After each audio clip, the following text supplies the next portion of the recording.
सबसे बड़ी खबर से। छोटे शहर की बड़ी कहानियां। हमने वो देखा जो अनकहा है। अब खबर आपकी उंगलियों पर। खबरों से परे, हर खबर पर हमारा नजरिया। इंडिया टाउन न्यूज, भारत की बात। जनता की आवाज हमारी मुहिम।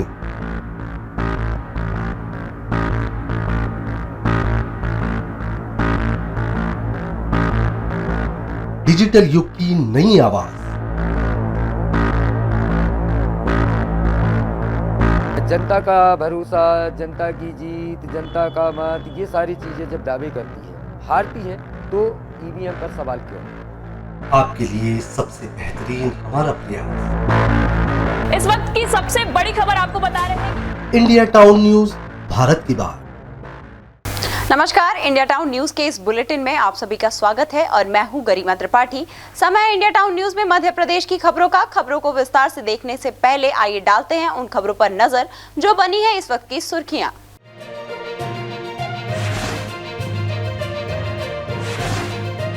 छोटे से कस्बे की बड़ी प्रतिभा ने मनाया देश में लोहा। एमपीपीएससी परीक्षा की बनी टॉपर। डिप्टी कलेक्टर के पद पर चुनी गई प्रिया पाठक ने बताया सक्सेस का मंत्र। परिणाम घोषित होते ही लगा बधाइयों का तांता।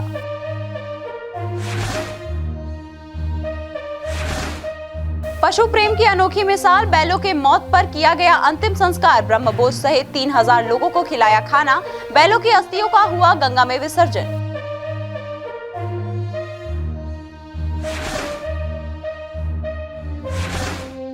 इंदौर में हुए 57 लाख की चोरी का हुआ खुलासा। प्रॉपर्टी ब्रोकर पिता ही निकला चोर। देनदारों को झांसा देने बनाया था प्लान। पुलिस ने खोजबीन कर आरोपी को पकड़ा। 19 लाख और जेवरात भी बरामद।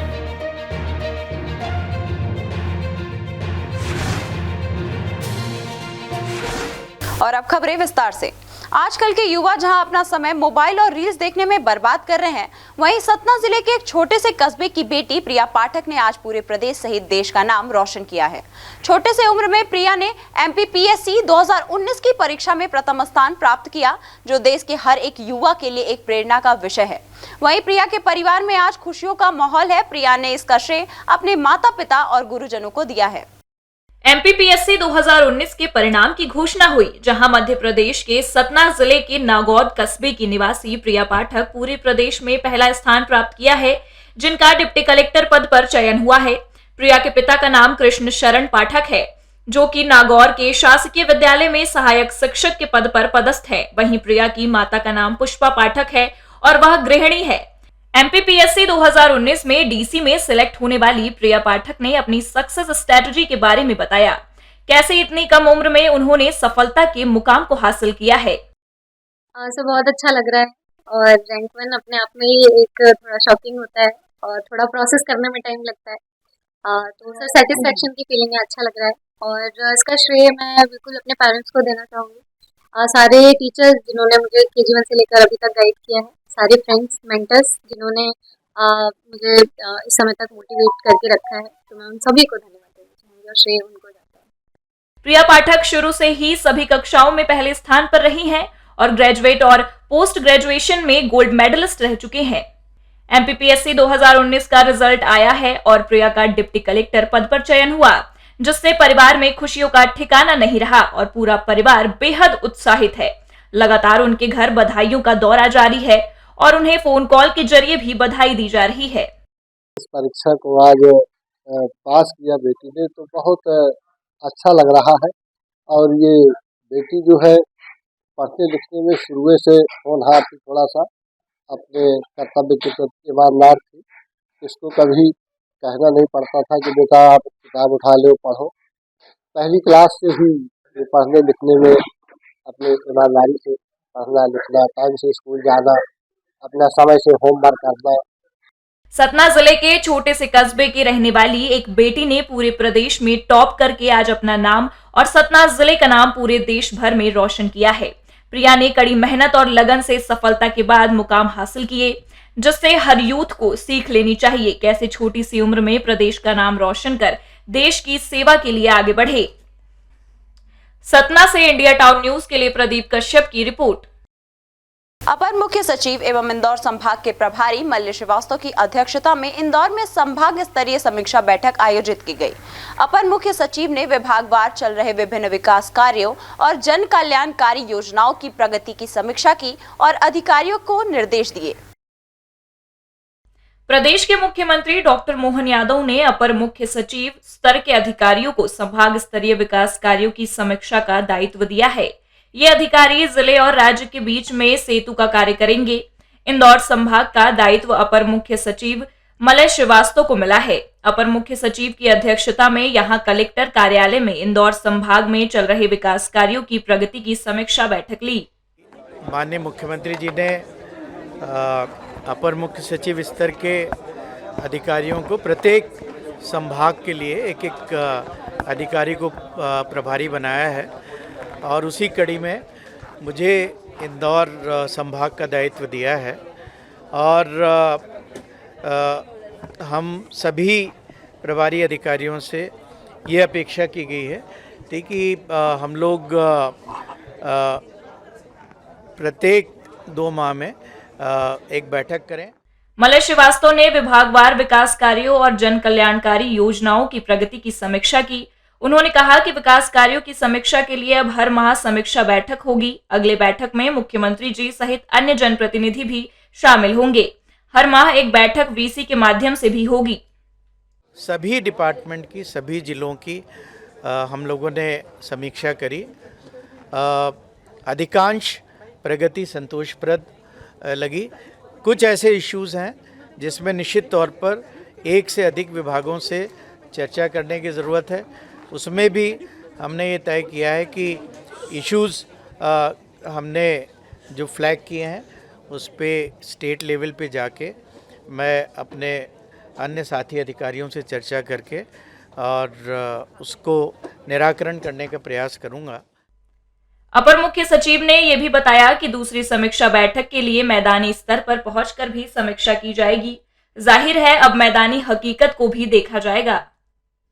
इंदौर से इंडिया टाउन न्यूज के लिए वी देवाशीष की रिपोर्ट। झाबुआ जिले के मेघनगर में भगवान श्री राम के प्राण प्रतिष्ठा महोत्सव को लेकर सकल हिंदू समाज के तत्वाधान में शहर में अक्षत कलश शोभा यात्रा निकाली गई, जहां काफी संख्या में लोग शामिल हुए।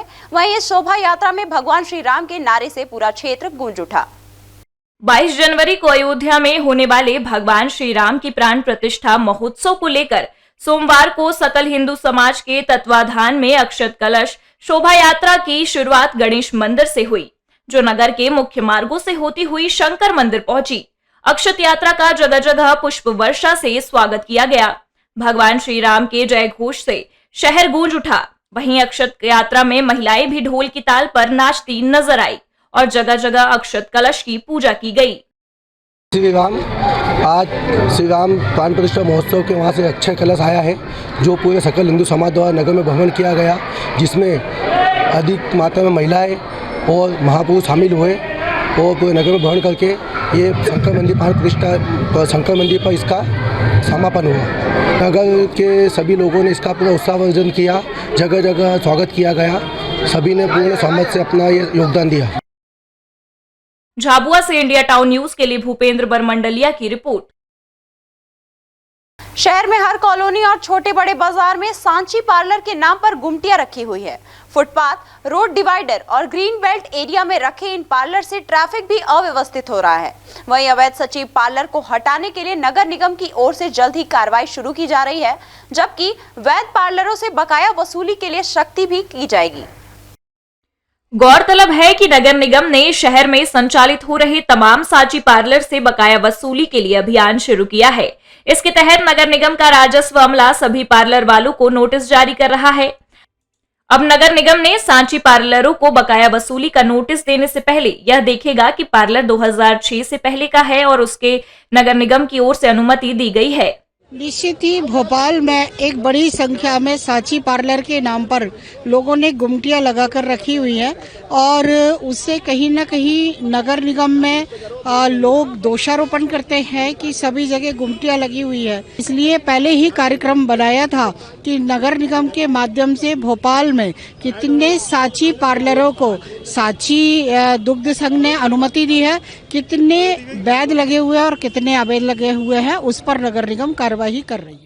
बिना अनुमति रखे गए सांची पार्लर से बकाया वसूली किए जाने पर रोक लगा दी गई है। इसके साथ ही खुले में मछली बेचने वालों के लिए भी ऐसी जगह चिन्हित की जा रही है जहां पर मंदिर ना हो, लोगों का आवागमन कम हो। ऐसी जगह पर उन्हें शिफ्ट करने की तैयारी करने के आदेश दिए गए हैं। मछली की दुकान जहां लग रही है उन पर भोपाल की जनता से भी आग्रह किया है। अतिक्रमण और हमारे AHO दोनों मिलकर व्यवस्था बना रहे हैं कि जोन में किसी भी एक स्थान को ऐसा चयनित करके जहां पर आवागमन का साधन कम हो, मंदिर ना हो, रहवासी क्षेत्र ना हो, वहां पर लोगों को बिठाल के और उनको व्यापार करने का अवसर दिया जाएगा। भोपाल से इंडिया टाउन न्यूज के लिए फरहान खान की रिपोर्ट। रामपुर नगर परिषद के वार्ड क्रमांक 15 की महिलाएं कलेक्ट्रेट पहुंची, जहां कलेक्टर कार्यालय परिसर में दिया धरना और झोपड़ी तोड़ने के नुकसान की भरपाई करने और आवासीय पट्टे देने की मांग की। नीमच जिले के रामपुरा नगर परिषद के वार्ड क्रमांक 15 की रहवासी महिलाएं बड़ी संख्या में एकत्रित होकर कलेक्टर कार्यालय पहुंची, जहां पर उन्होंने कलेक्टर कार्यालय परिसर में बैठकर धरना दिया और नगर परिषद द्वारा की गई कार्रवाई का विरोध जताया। दरअसल नगर परिषद रामपुरा द्वारा अतिक्रमण के नाम पर बीते 1-2 दिन पूर्व कार्रवाई की गई थी, जहां बड़ी संख्या में कच्चे मकान और झोपड़ियों को हटाया गया था। इसके विरोध में ही रहवासी महिलाएं द्वारा कलेक्टर कार्यालय परिषद में धरना प्रदर्शन किया गया और कच्चे मकान और झोपड़ियों को तोड़े जाने पर नुकसान की भरपाई करने के संबंध में आदेश जारी करने और आवासीय पट्टे मुहैया कराने की बात कही गई। ये हमारे कि यह समझता है कि हमने 20 साल से जमीन रोकी सर, ने 4 साल हो गए हमें मकान बनाए, कच्चे मकान बना के थे और यहाँ से हमारे को कोई यो नहीं दी सूचना कि यहाँ पे मकान गिरा रही है कि नहीं गिरा रही है। आपने हमारे को कोई नोटिस वोटिस कुछ नहीं दिया, तो हमने बोले हम तो सो दे रही है। और ये जो 5 बजे रात के ही पुलिस आई, नगर पालिका आए, उनने हमारा मकान तोड़ दिया और हमारा आटा भी था, हमारे छोरा छोरी भी थे उसमें, वहाँ वो सुनते थे। जैसे जंगल आ गया सर, तो उन जंगल में हम क्या लेने भागे, तो कोई हमें पुलिस आई तो क्या अंदर नहीं जाना, अंदर जाओगे तो तुम लाठी चार कर देंगे और तुम्हारे को हम जेल में भेज देंगे, वो तो जीप में भर के ले जाएंगे। हमारा ये मामला है सर कि हम रामपुरा से आए हैं आपके पास समस्या लेके कि हमारे 20 साल से हमारा कब्जा उस ज़मीन के ऊपर क्या, तो हमारे को कब्जा कर रखा था, तो नगर पालिका वाले और थाने वाले आए न, हमारे को झूपड़ी बना रखी थी वहाँ पे, तो वो हमारी नष्ट करके चले गए इनके, अब आइंदा यहाँ पे मत बनाना। तो सर हम शिकायत लेके यहाँ आए कि हमारे को वो ज़मीन हमारे को दी जाए। नीमच से इंडिया टाउन न्यूज के लिए मनीष जोलानिया की रिपोर्ट। आज के दौर में जहां लोग अपनों के बारे में नहीं पूछते, वहीं भानपुरा क्षेत्र के गांव के बाग के एक परिवार ने अपने 2 बैलों की मौत पर न केवल उनका अंतिम संस्कार किया, बल्कि करीब 3000 लोगों के लिए मृत्यु भोज का आयोजन भी किया। वहीं परिवार के सदस्यों ने उत्तर प्रदेश के सोरो में जाकर उनकी अस्थियों को गंगा के नदी में विसर्जित भी किया। देखिए इंडिया टाउन न्यूज की एक खास रिपोर्ट। आपको बता दें कि मंदसौर जिले के भानपुरा इलाके में एक छोटा सा शहर है जिसे गांव बाग के नाम से जाना जाता है। 30 साल पहले यहां भवानी सिंह और उल्फत सिंह के परिवार में बैलों का एक जोड़ा लाया गया था, जिन्होंने खेती में उनका साथ दिया। पूरे परिवार को इन बैलों से इतना प्यार था कि त्योहारों के दौरान परिवार के सदस्य इन्हें सजाते थे। इन दोनों बैलों का परिवार के सभी सदस्यों से बहुत गहरा रिश्ता था। इन बैलों का नाम श्यामा और माना था। 16 दिसंबर को दोनों बैलों की दुर्घटना में मौत हो गई। दरअसल बैलगाड़ी लेकर आ रहे श्यामा और माना गाड़ी समेत एक कच्चे कुएं में गिर गए, जहां श्यामा की मौत हो गई और 2 दिन बाद माना की भी मौत हो गई। उल्फत सिंह ने बताया कि वह भी बैलों को लेकर घर लौट रहा था। थोड़ा अंधेरा होने के कारण उन्हें कच्चा कुआं दिखाई नहीं दिया, जिसके कारण वह भी अपने दोनों बैलों के साथ कुएं में गिर गए, लेकिन वह सुरक्षित बच गए। इस घटना में आहत परिवार के सभी सदस्यों ने निर्णय लिया कि दोनों बैलों का क्रियाकर्म पूरे विधि विधान से किया जाएगा। बैलों का अंतिम संस्कार तो गांव में कर दिया गया, लेकिन दोनों बैलों की अस्थियां उत्तर प्रदेश के सोरो में पूरे रीति रिवाज के साथ विसर्जित की गई। साथ ही 3000 लोगों को भोजन करवाया गया। सर वो तो हर मिलती है, सबको मिलती है, प्रेरणा मिलती है, तो अपन सोचेंगे तो मिलेंगे, अपन इस चीज को सोचेंगे तो आगे सबको मिलेगी चीज को, अपन करेंगे, अपन को कमा के देती है, अपन भी सोचना चाहिए अपन को कमा के दे रही है, अपने बाप से माने, पिता से माने। क्या संदेश देना चाहेंगे आप? हम तो ये करने संदेश देना चाहते हैं कि सब गौ माता के साथ में सब बिल्कुल अच्छा रहे, छोड़े नहीं इसको, इनको अपने पिता समान रखें। आपने इनका अंतिम संस्कार करा, किस प्रकार से इनका पूजा वही किया, अपने जो पिता समान करते वही किया। आप इनको कहाँ यूपी में भी लेके गए थे इनका? हाँ, हस्ती लेके गए थे गंगा जी में, वही कराया उसका पिंडदान वगैरह सब करवाया, जैसे अपने पिताजी के ले जाते वही किया पूरा, अपने नहीं वो रखा है भंडारा पूरा, 3,000 लोगों को भंडारा रखा है। भानपुरा क्षेत्र के बाग गांव में इन दोनों बैलों से पूरे परिवार का गहरा नाता था, जिसकी मिसाल आसपास के सभी लोग देते हैं। वरना आज के समय में लोग काम लायक बूढ़े हो जाने पर अपने जानवरों को सड़क पर छोड़ देते हैं, जहां एक दिन वह तड़प तड़प कर अपने प्राण त्याग देता है। उल्फत सिंह ने बताया कि उनका ही नहीं पूरे परिवार का दोनों बैलों से बड़ा ही पारिवारिक रिश्ता था। इन दोनों बैलों की मृत्यु से परिवार में मानो किसी अपने सगे की मृत्यु होने का आभास हो रहा है। मंदसौर से इंडिया टाउन न्यूज के लिए ललित शंकर धाकड़ की रिपोर्ट। वक्त हो चला एक ब्रेक का। ब्रेक के बाद देखेंगे देश प्रदेश से जुड़ी कुछ और भी खबरें। मिलिए सबसे बड़ी खबर से। छोटे शहर की बड़ी कहानियां। हमने वो देखा जो अनकहा है। अब खबर आपकी उंगलियों पर, खबरों से परे, हर खबर पर हमारा नजरिया। इंडिया टाउन न्यूज, भारत की बात। जनता की आवाज हमारी मुहिम।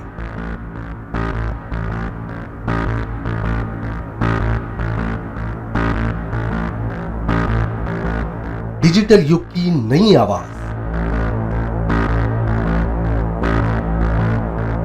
जनता का भरोसा, जनता की जीत, जनता का मत, ये सारी चीजें जब दावे करती है, हारती है, तो ईवीएम पर सवाल क्यों?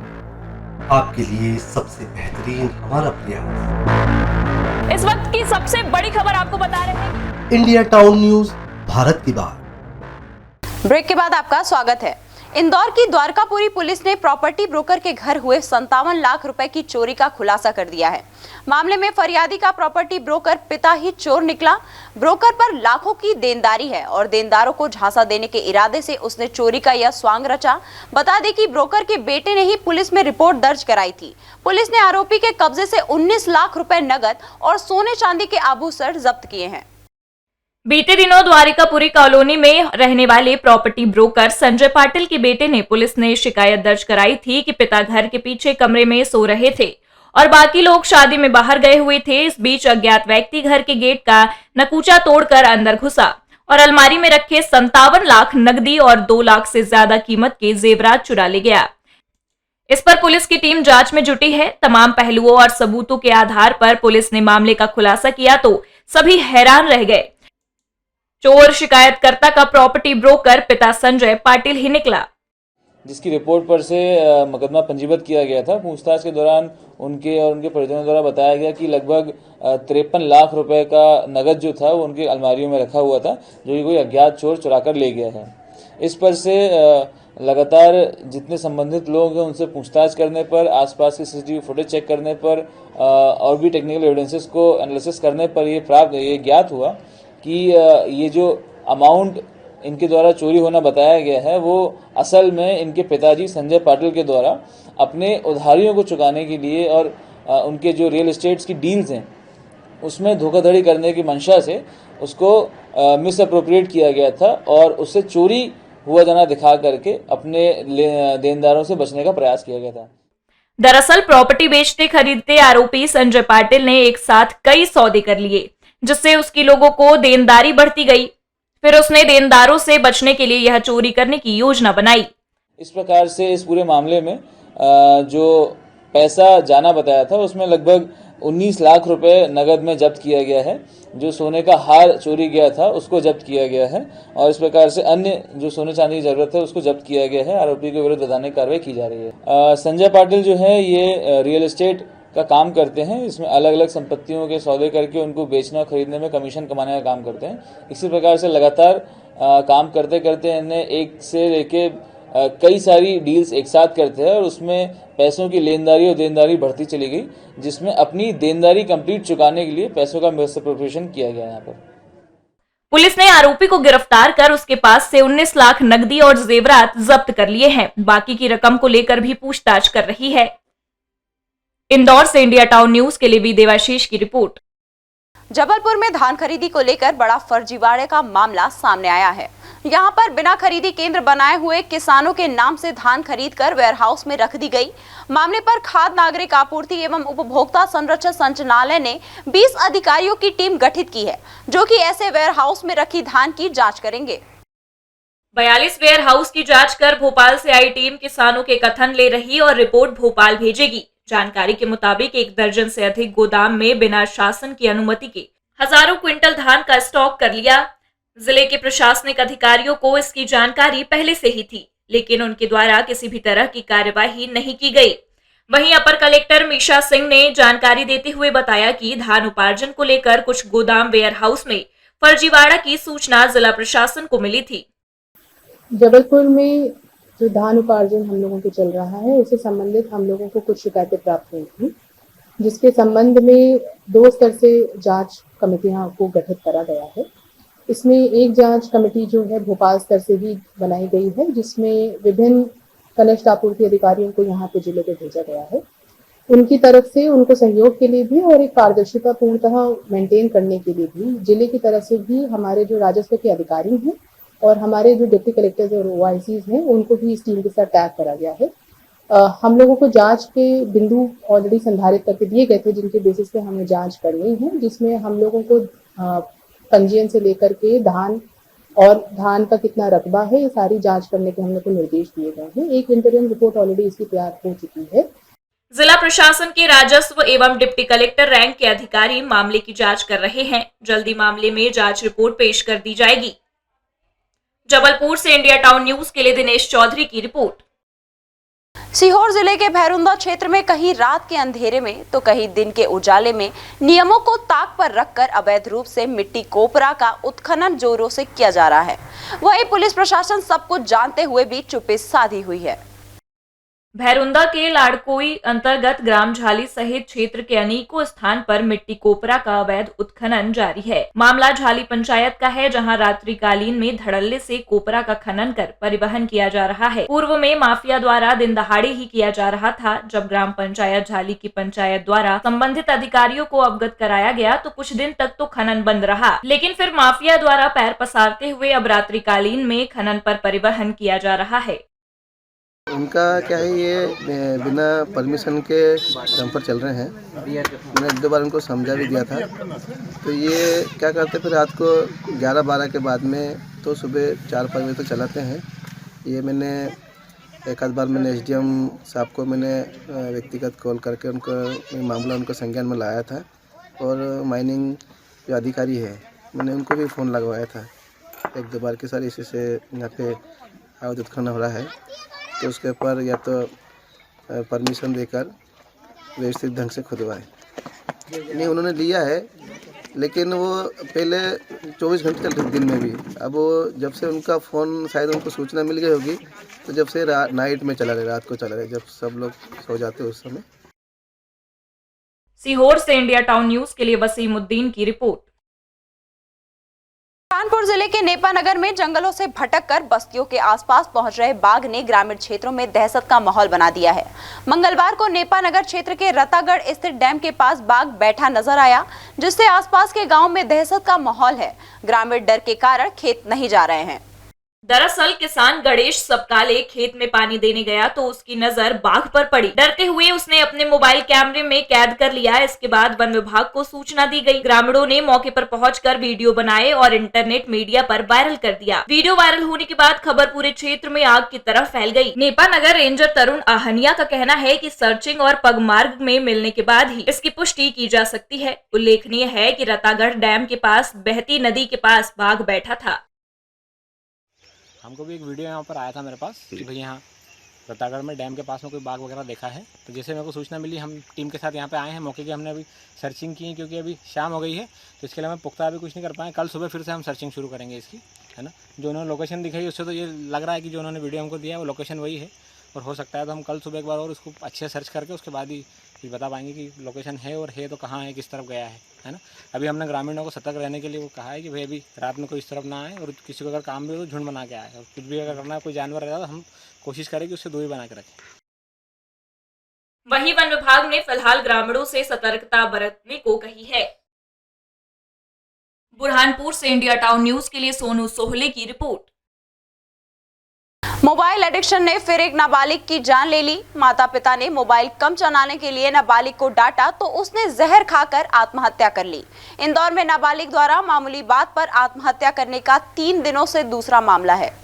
इंदौर के अन्नपूर्णा थाना क्षेत्र के धनश्री नगर के रहने वाले 14 वर्षीय बालक मोहित मौर्य को कुछ दिनों पहले मोबाइल ज्यादा चलाने को लेकर पिता ने डांट दिया था। इस बात से नाराज होकर मोहित ने जहरीली गोलियां खा ली थी। इसके बाद मोहित का अस्पताल में इलाज चल रहा था, लेकिन इलाज के दौरान मंगलवार को मोहित की मौत हो गई। पुलिस के मुताबिक परिवार में माता पिता दोनों ही मजदूरी करते हैं और 14 वर्षीय मोहित घर पर ही रहता था। वह पढ़ाई भी छोड़ चुका था। मोबाइल एडिक्शन के कारण उसके पिता ने उसे डांटा था और इसी नाराजगी से उसने जहरीली गोलियों का सेवन कर लिया था।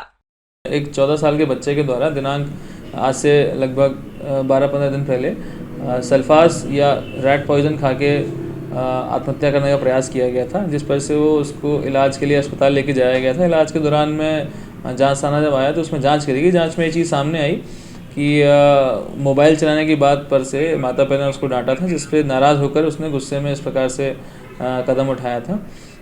कल दिनांक को सूचना प्राप्त हुई कि अस्पताल में इलाज के दौरान उसकी मृत्यु हो गई है, जिस पर से मर्ग पंजीबत किया जा रहा है। मर्ग में आगे जांच की जाएगी और वैधानिक कार्रवाई की जाएगी। पुलिस ने मर्ग कायम कर मामले की जांच शुरू कर दी है। इंदौर से इंडिया टाउन न्यूज के लिए भी देवाशीष की रिपोर्ट। ये थी अब तक की खबरें। अब मुझे दीजिए इजाजत, लेकिन आप अपने पसंदीदा न्यूज चैनल को लाइक, शेयर और कमेंट करना न भूलें। साथ ही पल पल की खबरों और मनोरंजन के साथ ही देश प्रदेश की जानकारियों के लिए आप जुड़े रहें इंडिया टाउन न्यूज के साथ। नमस्कार। मिलिए सबसे बड़ी खबर से।